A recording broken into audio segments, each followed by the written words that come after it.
es importante que recordemos un poco de la fisiología, ¿sí? De cómo estas hormonas esteroideas, estrogénicas, funcionan, ¿ok? En esta lámina podemos ver un poco los objetivos de la sesión correspondientes a lo que tiene que ver clasificar a las hormonas, cómo funcionan, describir sus características farmacocinéticas, mencionar los principales usos clínicos, por supuesto las contraindicaciones y resaltar las reacciones adversas más frecuentes. Entonces es importante recordar un poco cómo estas hormonas funcionan a nivel fisiológico, ya que la función de los que son sintéticos, las acciones y los efectos son fisiofarmacológicos, es decir, muy similares a los efectos fisiológicos.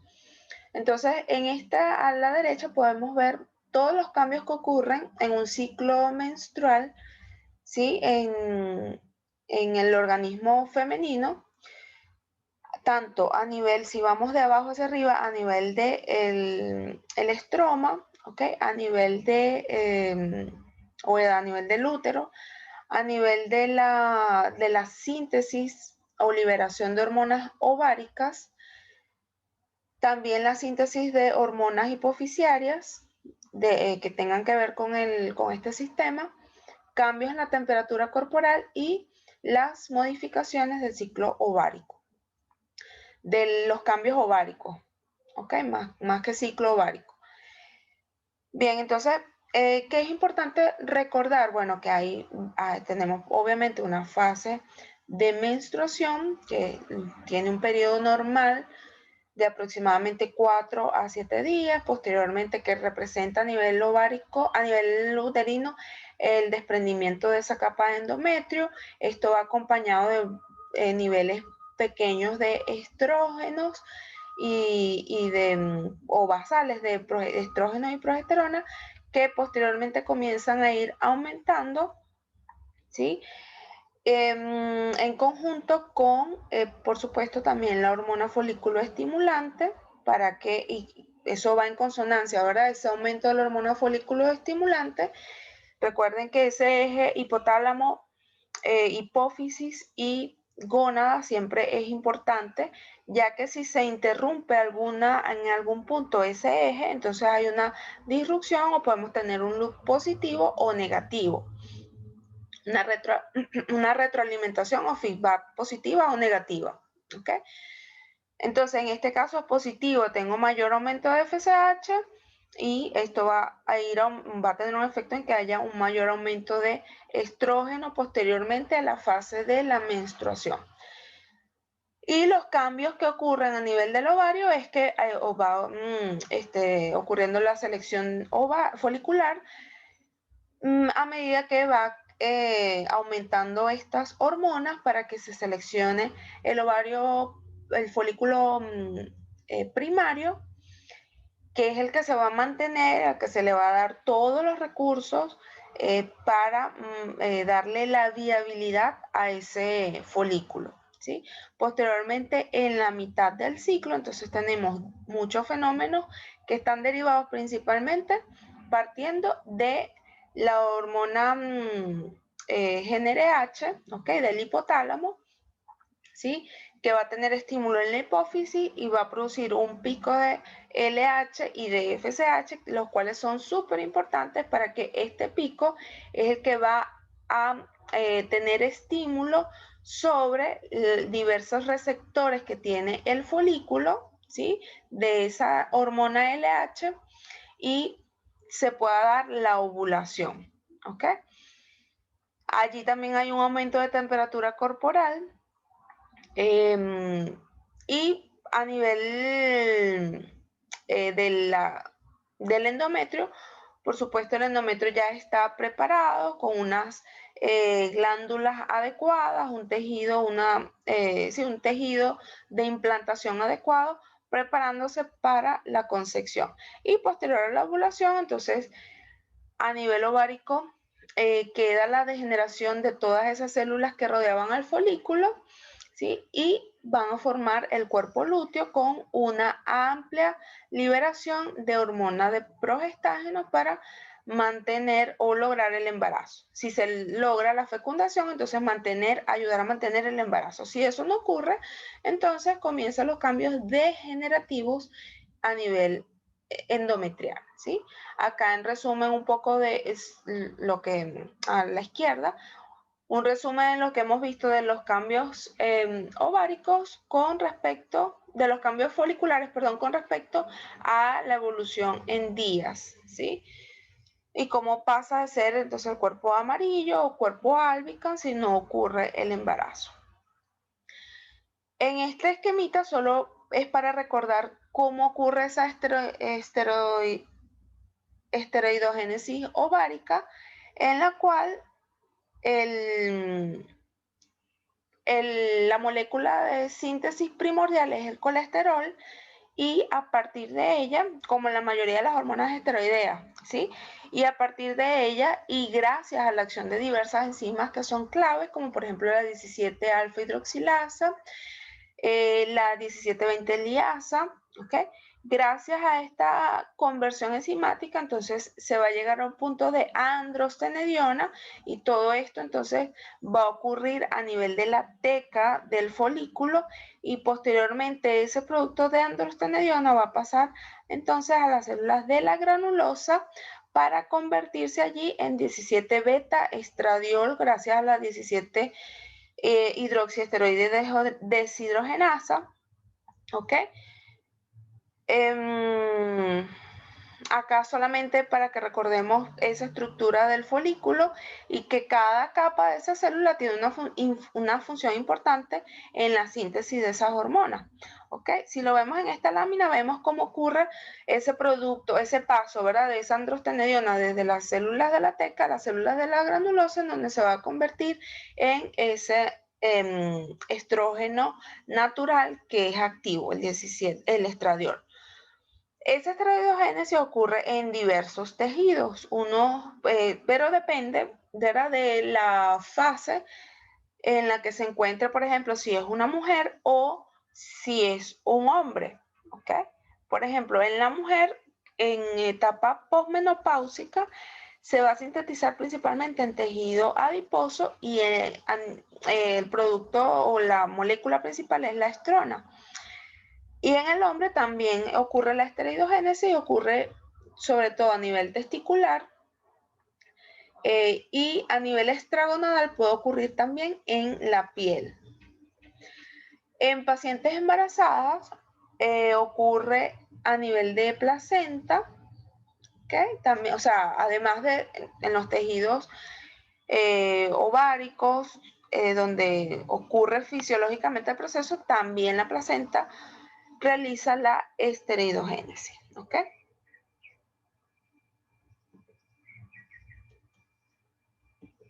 ¿Por qué no corre?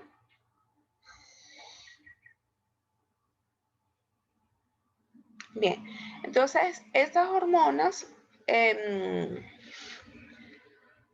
van a tener una función o acciones fisiológicas, ¿ok?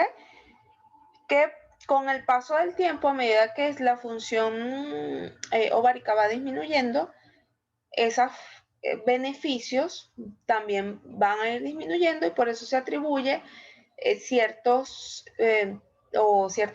se atribuye disminución de protección, por ejemplo, cardiovascular, debido al aumento de la edad de la mujer, ¿sí? Recuerden que las hormonas femeninas confieren cierta protección cardiovascular. Entonces, esa protección está dada principalmente a estas acciones que vemos del lado derecho, el aumento de síntesis, perdón, aumento de síntesis de enzimas que son antioxidantes, como la superóxido dismutasa, ¿ok?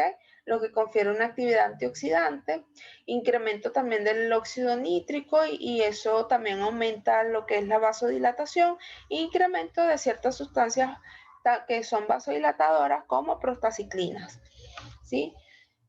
Además, ellos pueden producir, por supuesto, en el pasaje de la preadolescencia a la adolescencia o ya a la juventud, en una niña va a producir estimulación y crecimiento de los genitales internos, así como del estroma mamario, aumenta el depósito de grasa, así como da esa configuración femenina de la distribución de grasa corporal, aumenta la actividad osteoblástica, ¿sí? Puede aumentar los niveles de HDL colesterol y triglicéridos y disminuye las de LDL colesterol. También se le ha atribuido el aumento de síntesis de factores de coagulación y modificación de antitrombina 3. ¿Okay?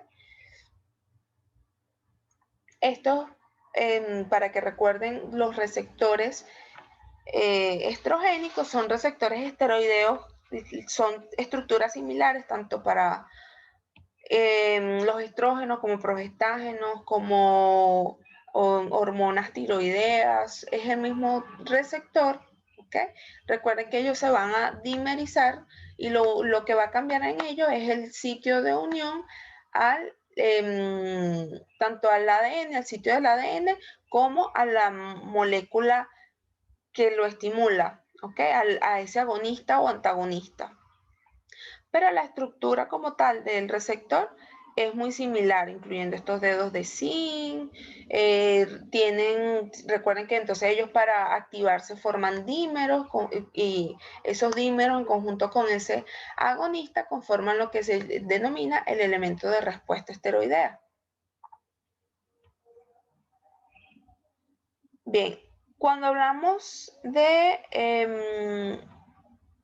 los estrógenos específicamente, recordemos que hay estrógenos naturales, esteroideos, como por ejemplo la estrona, que dijimos que se sintetiza principalmente en la mujer en etapa de posmenopausia, y también tenemos el estradiol, el estriol, presente en la mujer adulta.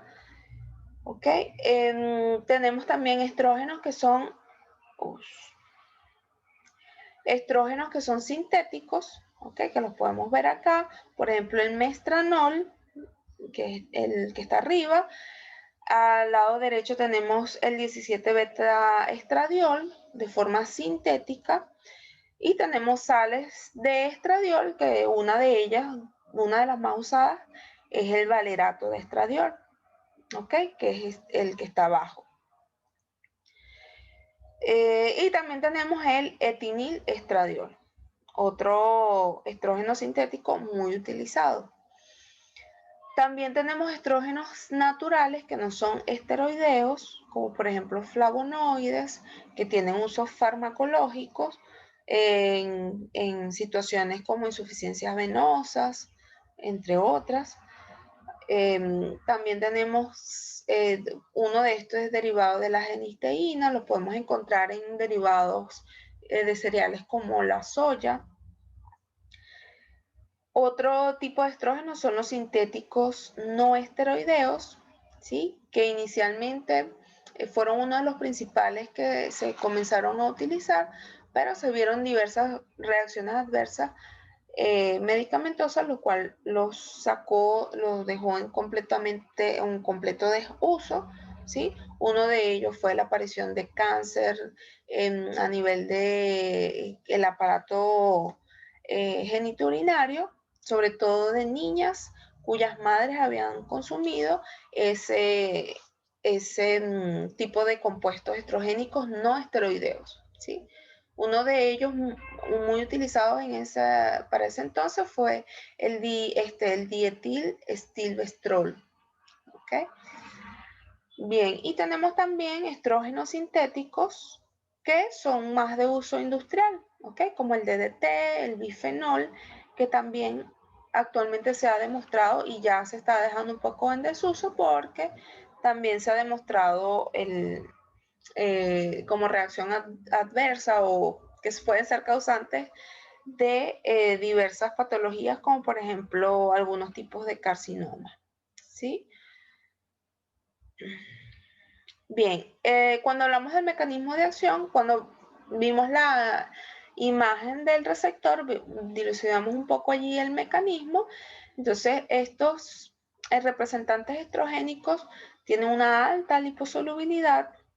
Ellos van o tienen esa capacidad de atravesar diversas células y llegar hasta su órgano o célula diana, donde van a encontrarse con el receptor a nivel citoplasmático, formar ese elemento de respuesta y posteriormente tener esa interacción con el ADN para modificar lo que es la expresión, ¿ok? Genética.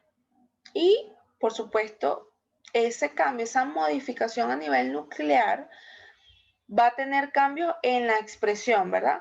Pero ese cambio o la respuesta que lo veríamos o lo mediríamos nosotros como un efecto farmacológico va a ser, digamos que lento. En términos de tiempo va a ser lento debido a que implica diversos mecanismos como transcripción de ADN, tenemos traducción proteica y una respuesta biológica con una vez obtenida nuevas proteínas o modificación en la expresión proteica. Entonces, en la expresión de ADN y transducción proteica. Entonces, eso son mecanismos que implican días o semanas, no son tan rápidos.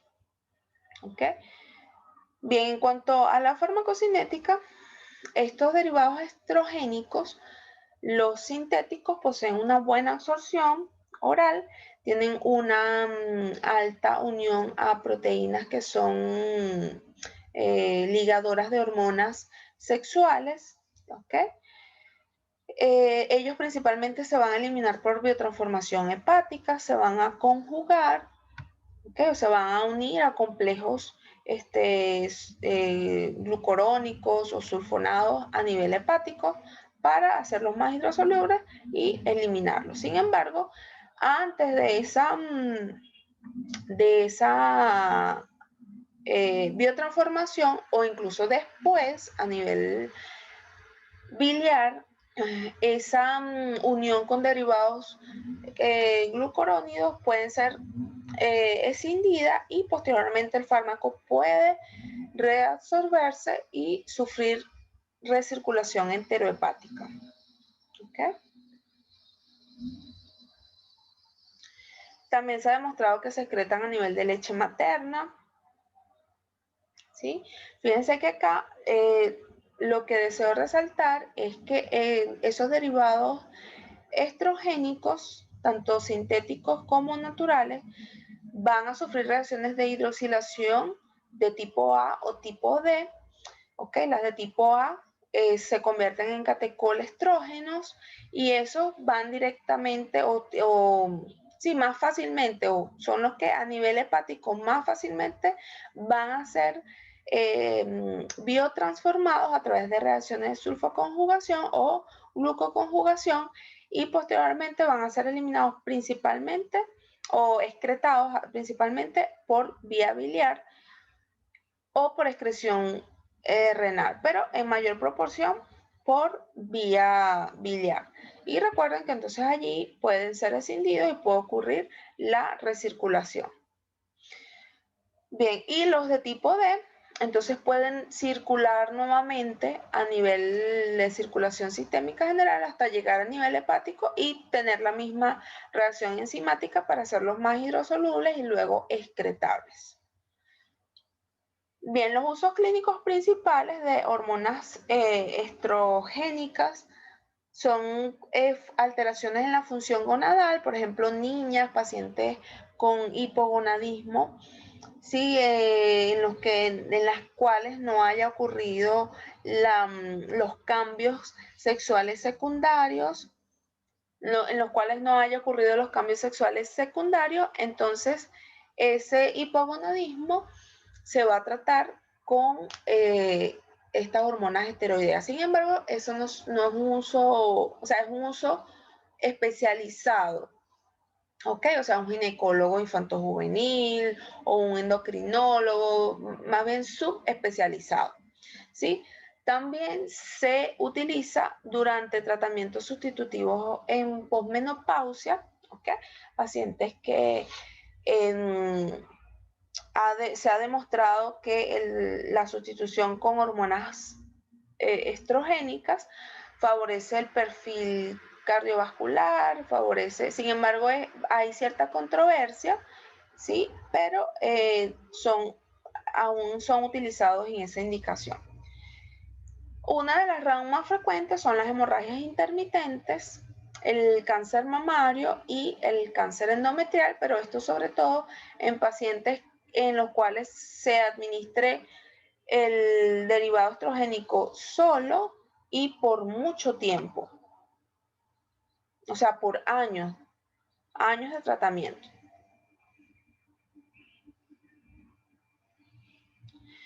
Bien, cuando hablamos de los progestágenos, entonces estos derivados podemos encontrar diversos derivados.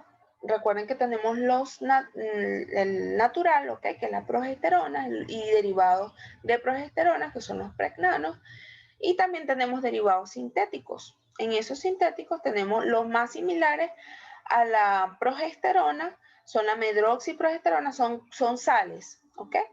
También tenemos el megestrol y tenemos otros compuestos que son muy similares a la progesterona, pero a los cuales se les ha conferido acción, además de su efecto agonista sobre el receptor de progesterona, se le ha conferido una acción como antiandrogénico. También modula el receptor de andrógenos, bloqueándolo, ¿ok? Y esos son la ciproterona y la clormadinona, ¿sí? Tenemos otros compuestos de tipo progestágeno, como por ejemplo los similares de 19-nortestosterona, como la noretindrona, el noritindronel, la 19-nortestosterona, el desogestrel, gestodeno. Y similares a nogestrel y gonanos, el levonorgestrel y norgestrel, que son ampliamente utilizados. Bien, el mecanismo de acción es similar al que ya hemos visto de los estrógenos, ¿ok? El receptor, recuerden que es muy similar, y la respuesta igualmente va a ser una respuesta que va a requerir días y semanas ya que implica modificaciones en la expresión genética y transducción y síntesis de proteínas. Bien, también tienen una buena absorción oral, tienen igualmente una alta unión a proteínas plasmáticas, pero en este caso tienen más unión a la albúmina. Estos en particular pueden sufrir una alta eliminación presistémica, sobre todo por enzimas que se encuentren a nivel del tracto gastrointestinal, como CYP o enzimas digestivas. Se eliminan igualmente por biotransformación hepática. Recuerden que es sustancias bastante lipófilas y generalmente entonces ellos van a requerir biotransformarse a moléculas más hidrosolubles para poder ser excretados. Los efectos de los progestágenos tienen mayor efecto sobre el metabolismo de los carbohidratos y lípidos en comparación con los estrógenos, ¿ok? Algunos de los representantes sintéticos pudieran aumentar o producir una leve intolerancia a los carbohidratos, ¿ok? Por alteraciones en la liberación de insulina. También favorecer lo que es la glucogénesis y modificar favorecer cambios en la temperatura corporal y la respiración, o sea, a nivel de temperatura basal pudieran aumentarlo un poco. Y por supuesto va a producir cambios secretorios en el endometrio, lo que va a hacer que el endometrio sea más grueso, sea un endometrio poco secretor, con las glándulas, el estroma glandular se modifica de forma de que ese endometrio sea poco apto, sea un endometrio hostil para la implantación. Otros componentes que son también considerados anticonceptivos hormonales, pero que no son análogos, no son ni análogos ni funcionan como agonistas como tal, son algunos antiprogestágenos, y tenemos un representante clásico que es la mifepristona. Esa mifepristona es un antagonista de los receptores de progestágeno, ¿ok? Y ese antagonismo se describe como un antagonismo que en ausencia de la progesterona va a ser un antagonismo parcial, ¿ok? Entonces, dado ese antagonismo parcial, recuerden las características de un antagonismo parcial, ¿verdad? Que pudiera ser contradictorio, pero es muy similar a un agonismo parcial, ¿cierto? Entonces, dado ese mecanismo de acción, entonces él va a tener acciones que van a ayudar a que el cuello uterino se reblandezca, a que el útero, el endometrio tenga condiciones que son inhóspitas o condiciones desfavorables para la anidación. Además, a nivel de la ovulación, si no ha ocurrido aún la ovulación, tiene un efecto, el cual, o una acción, mejor dicho, en la cual la ovulación puede ser retardada hasta 3 a 4 días, ¿sí? Muy bien, también se ha descrito que esta mifepristona puede tener acciones tanto antiglucocorticoide como antiandrogénica, ¿ok? Otro fármaco también ampliamente utilizado es el acetato de ulipristal. Ese acetato de ulipristal se describe como un modulador del receptor de progesterona, ¿ok? Principalmente su acción también va a funcionar como un agonismo, ¿sí? ¿Cuáles son los usos clínicos principales de estos dos representantes? Es la anticoncepción de emergencia, ¿sí? A dosis elevada. Esta dosis de 10 miligramos, dosis única, es la dosis de la mifepristona, ¿ok?